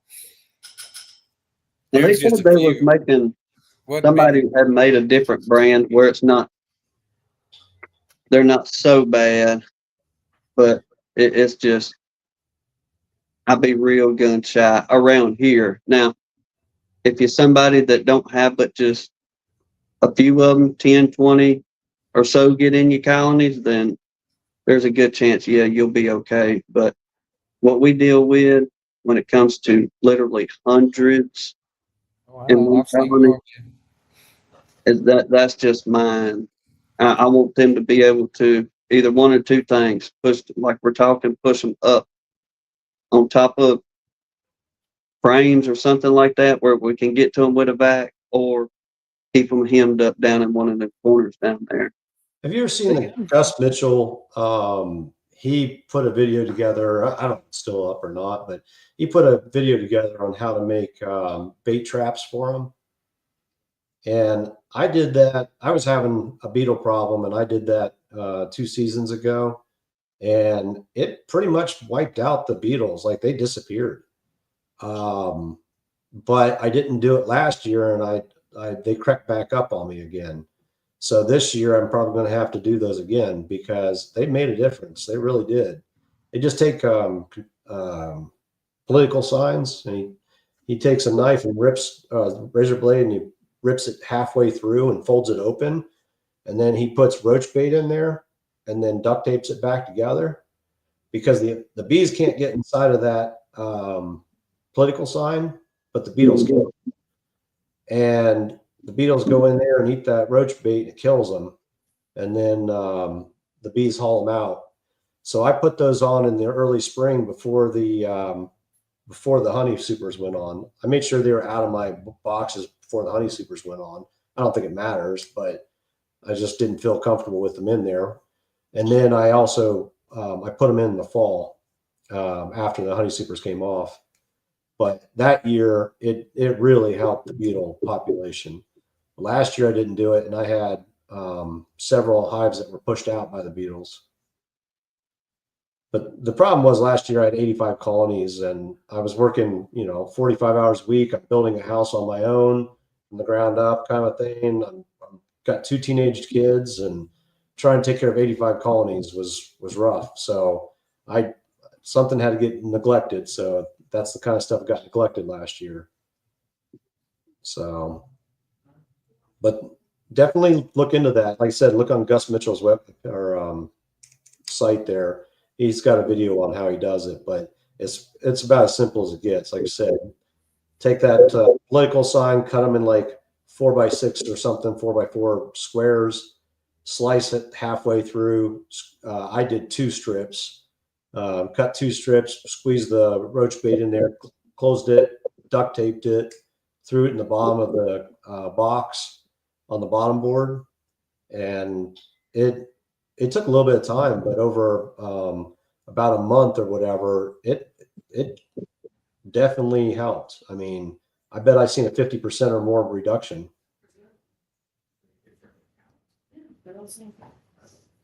Yeah, I've got a bunch of those beetle barn traps, or beetle, whatever they call them, the little black things. Yeah, those are a little bit different. I don't think you can get the lids off those. Those are permanent, right? I have some of those, but you No, can't. no, I'm talking about the ones that are like a little, they have a little pop-up lid that you could put some roach bait in the middle of them. It's not Yeah, it's, yeah, the little I, black box. yeah. The only problem with those is the bees really propolize those things up quick, real quick. yeah, because they're at the top of the hive. The ones those They'll propolize them up even if it doesn't have a beetle in it. Beetle barn, yeah. Lee the said right vertical away. kinds are nice because they're set on the bottom board of the hive, and I stick them in the corners because the bees push them to the corners anyway. So I don't know. It seems to work. Like I said, I definitely seen at least a 50% reduction in beetles just in a month.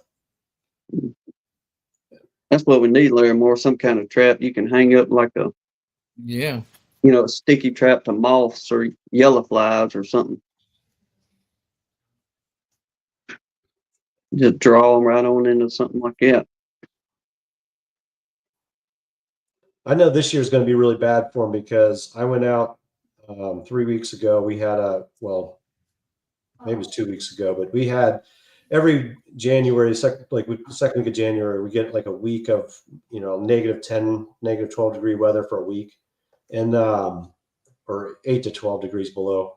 And anyway, after that, we had a 40, 45 or 49 degree day, and I went out and got rid of a few of the dead outs, broke those down. And when I was going through some of the hives, a couple of the hives were full of beetles, and I was like blown away because I wouldn't expect them to have beetles this time of year. But I guess, I mean, they just overwinter with the bees, right? But I would have thought that the bees would have, pushed them out of the cluster and they wouldn't be able to handle the temperatures. But I was definitely wrong because they survived the cold.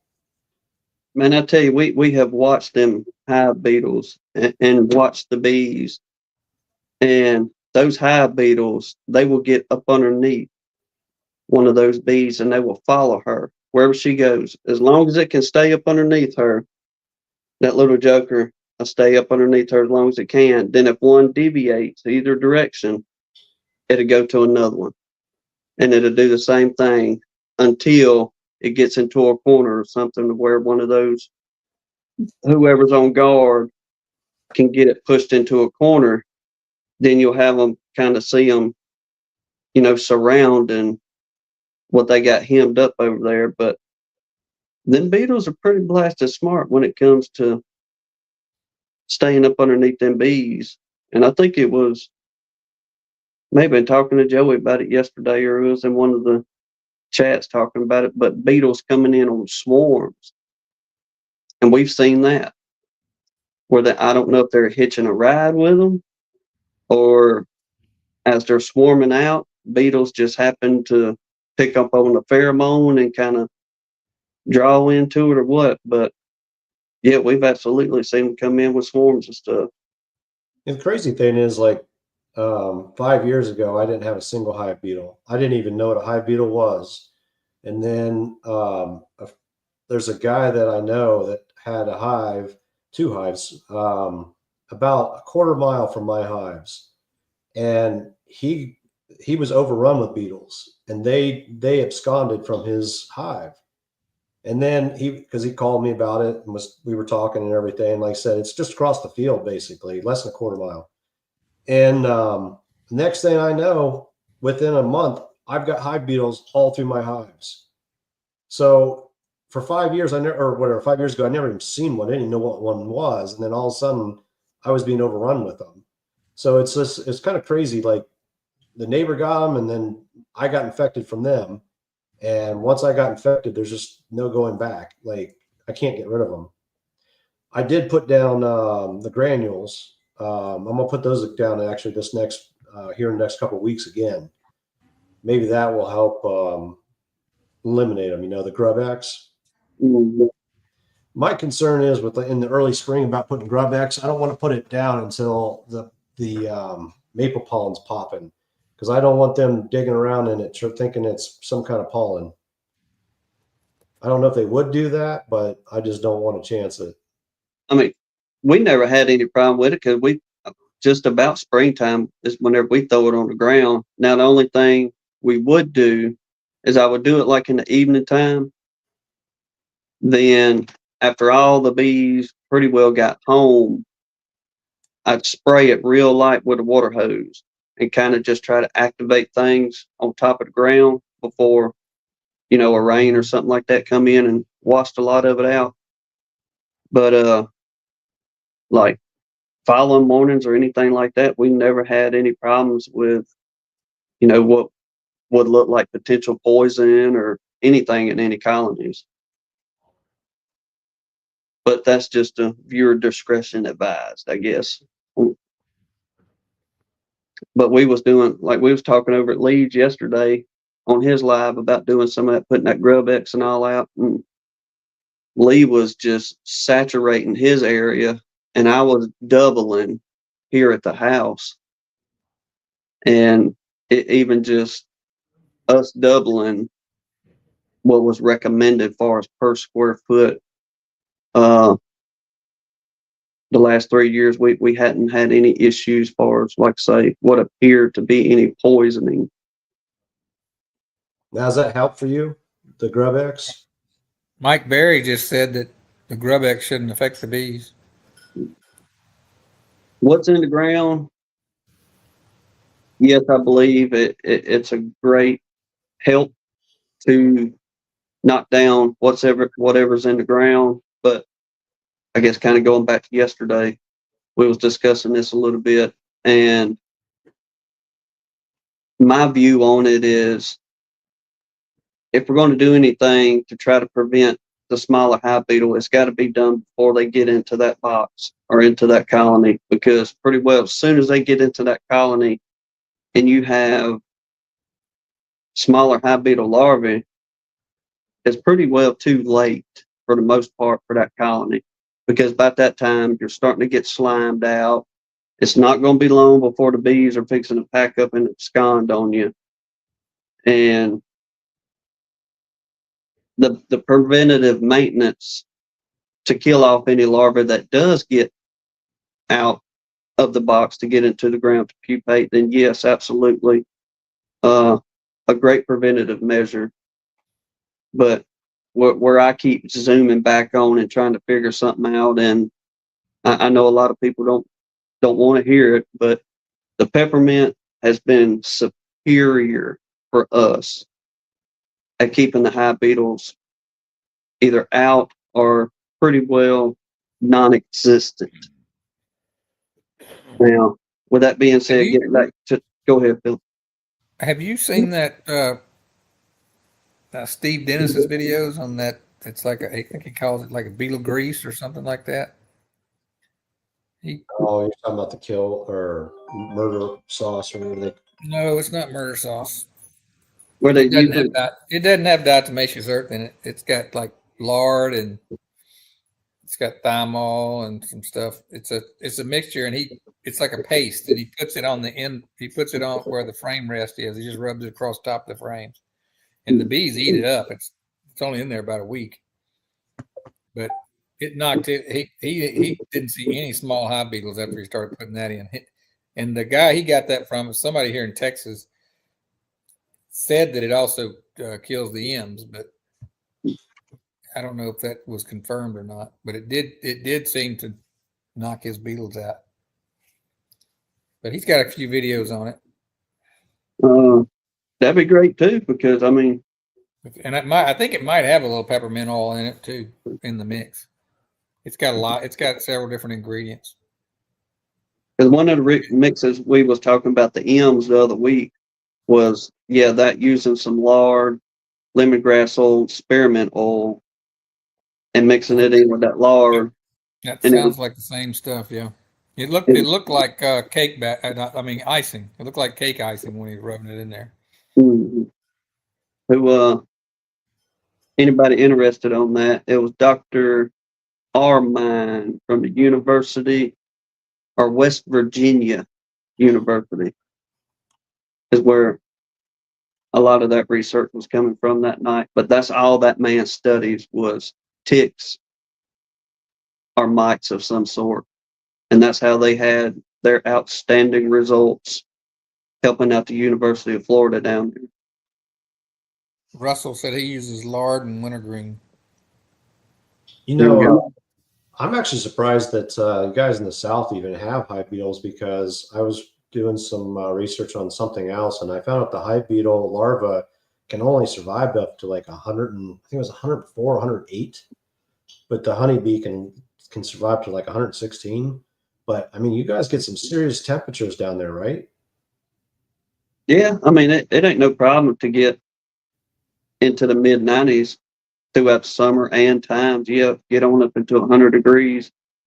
But I guess most of our heat is contributed to the humidity The is our bees, biggest. the bees control that temperature. Even when it's 110 out, the bees are keeping it at 95 inside the hive. No. I mean, as far as hot temperatures, right here for our little spot on the Gulf Coast of Alabama, them high beetle, but they thrive. It's just they having a heyday, and it don't seem to bother them. Or it just could be just our area once again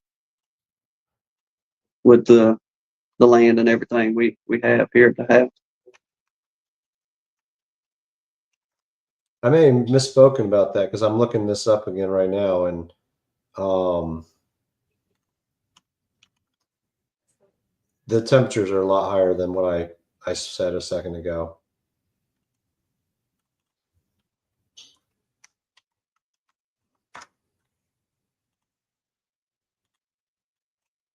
Mm-hmm. Let's see.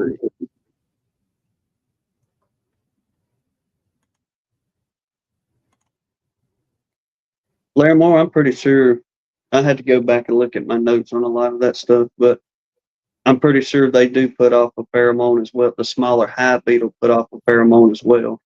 And that does, yes,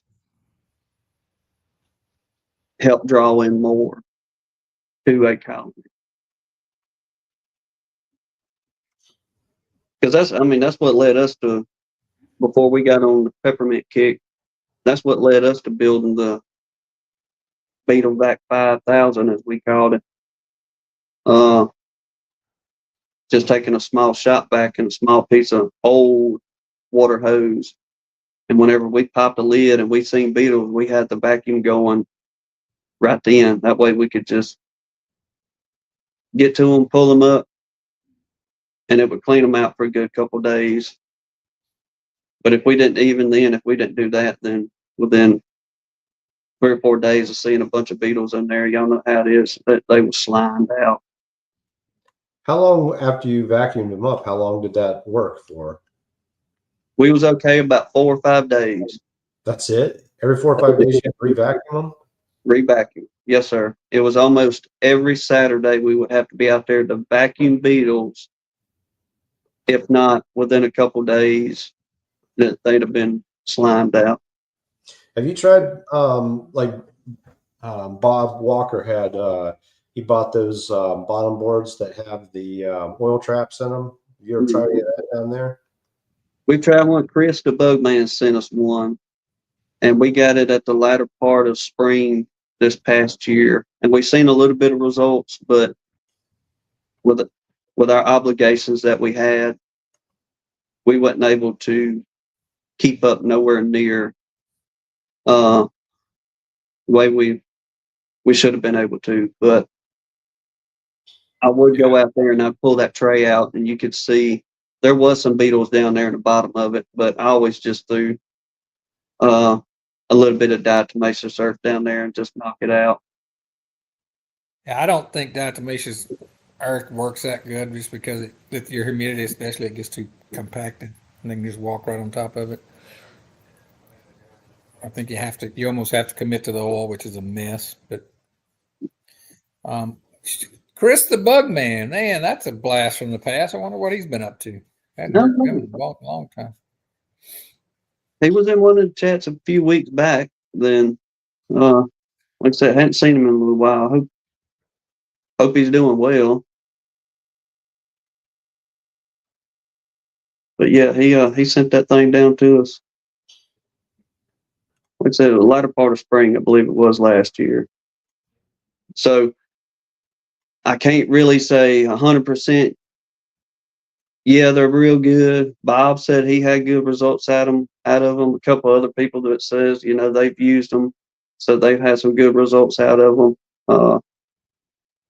So I imagine if we was able to put the time in and actually keep up on things like we wanted to, then we'd probably seen, a good benefit from it.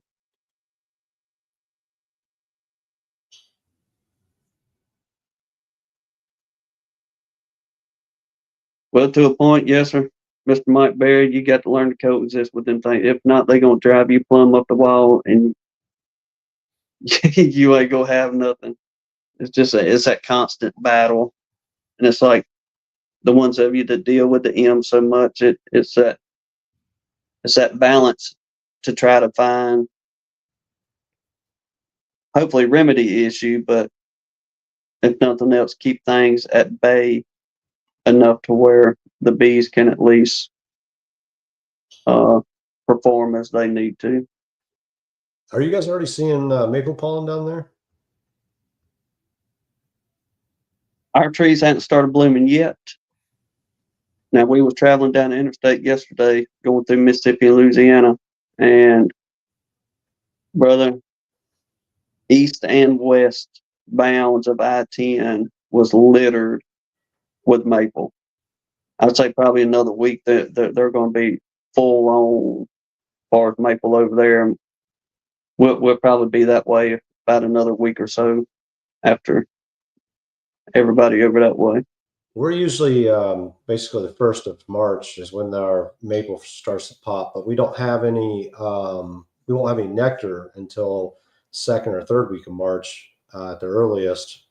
Typically, like tomorrow, it's going to be 15 degrees high, and the low is 5 degrees. So it's still pretty cool here. Now it's going to warm up, I think, into the 30s the rest of the week or something like that, but it takes a couple of days in the 60s, I think, before the maple really pops. Oh yeah, Lord, yeah, we've been there. Yesterday, I think Lee said it was 84 at his house. Very high temp yesterday, and I know we've been that way over here in Mobile for the last 4 or 5 days, at least in the 70s to getting close to the 80s. But hopefully this cooler front coming in, I know some of us going to be down in the 20s, and hopefully that don't put what maple is blooming in too much of a bind. I don't know what you call a cold front if you're going to call that a cooler front. But I was trying to be generous for the northern folks up there. It's the same front. They're just getting deeper into it. Yeah, we got 3 inches.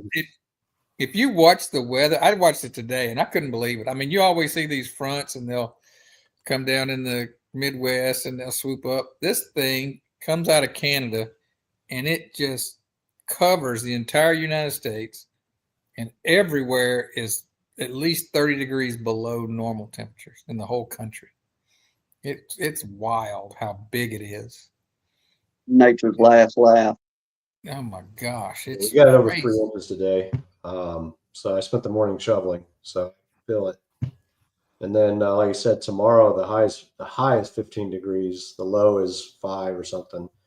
I mean, I complain about that, but then you look at the guys in Canada, and that's called a Tuesday. So where are you, Robert? Central Ohio. Okay.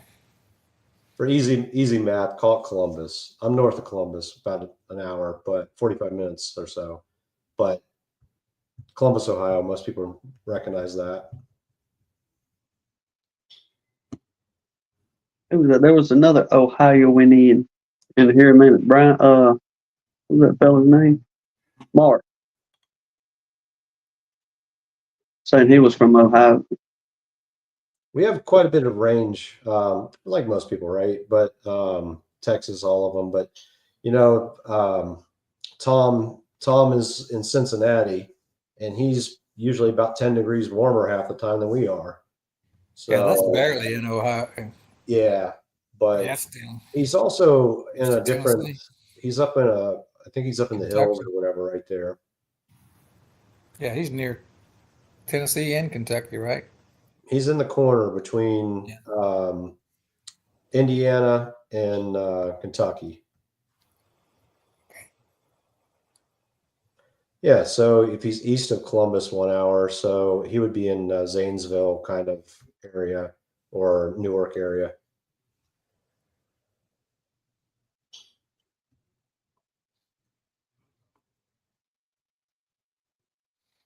Lee said asses. Yeah, seeing his corrections there. He corrected it from access to asses, and the way I'm reading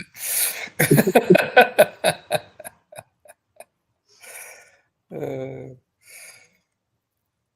Lee, is the transition starting to get to you already? Going from these days and fixing to go to the nights? What's going on with Lee? He's fixing to start night shifts.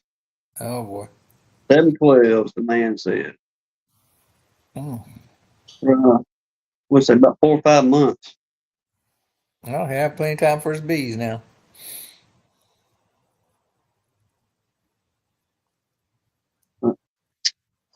Well, yeah, I think I'm going to wrap it up here, I believe, for the evening. All right. Yeah, I was about ready to bail out myself. I appreciate y'all dropping by and chit chatting. Robert, good to see you, brother. Appreciate you sharing your info, and anybody interested on that, go holler at him. I said, Philip, appreciate you dropping by as well, bro. All right. Well, I hope Hannah gets to feeling better. Thank you much. Y'all keep her on your prayer list if you don't mind, but I think we're gonna make it. All right. Good. My brother, y'all take care. God bless you. We're willing. We'll see y'all on the next one. Good night, everybody. Y'all take care. Well, guess that's it for today. See you next time at Gunline Bees.